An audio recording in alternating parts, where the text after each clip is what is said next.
পাক্কা সুর চিন্তা না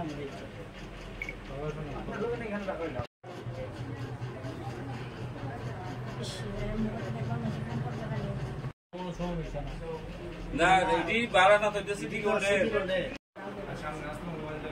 তো মোবাইলের সামনে আছে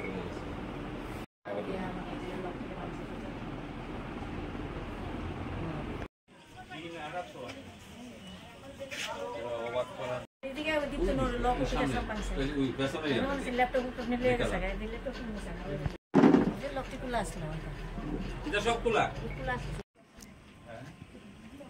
বুঝছেন কথাটা লোক বানায়া চুরি হয়েছে আপনারা কই আসলেন?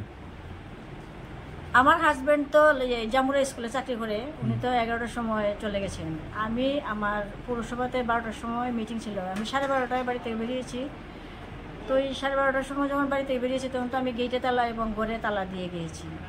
2টার সময় আমার হাজব্যান্ড বলছে যে মনটা ভালো লাগছে না, আমি আর মিস্ট্রেসকে বলে বাড়িতে চলে আসি। ওই এসে গেট খুলেছে, তালা খুলেছে, খুলে দিয়ে ঘরে জিনিসপত্র মানে উলটগুলোট আর কি। তখন অপর ঘরের দিকে এসে দেখে যে ছিটকারি ভাঙা, কোদাল দিয়ে তারা ছিটকারি খুলেছে, ডয়ার বটিদার দিয়ে ডয়ারটার খুলেছে।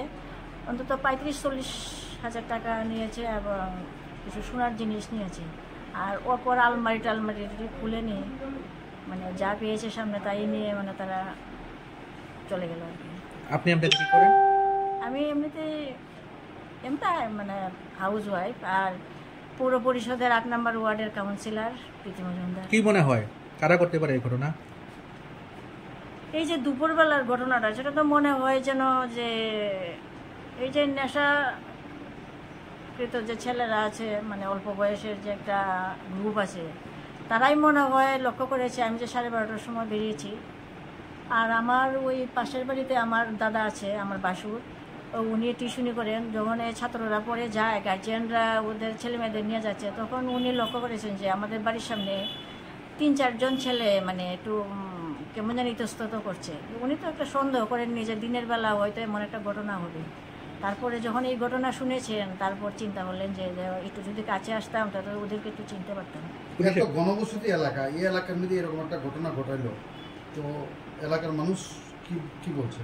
এলাকার মানুষ বলতে সবাই এলাকার মানুষ একটা সন্দেহের বসে আছে যে মানে এত অঞ্চলে একটা নেশার কারবার খুব মানে তারা নেশাগ্রস্ত ছেলেরা আছে যে যারা একটু অল্প বিস্তর এই নাই সেই নাই বাড়িতে চুরি মানে টুকটাক করছে।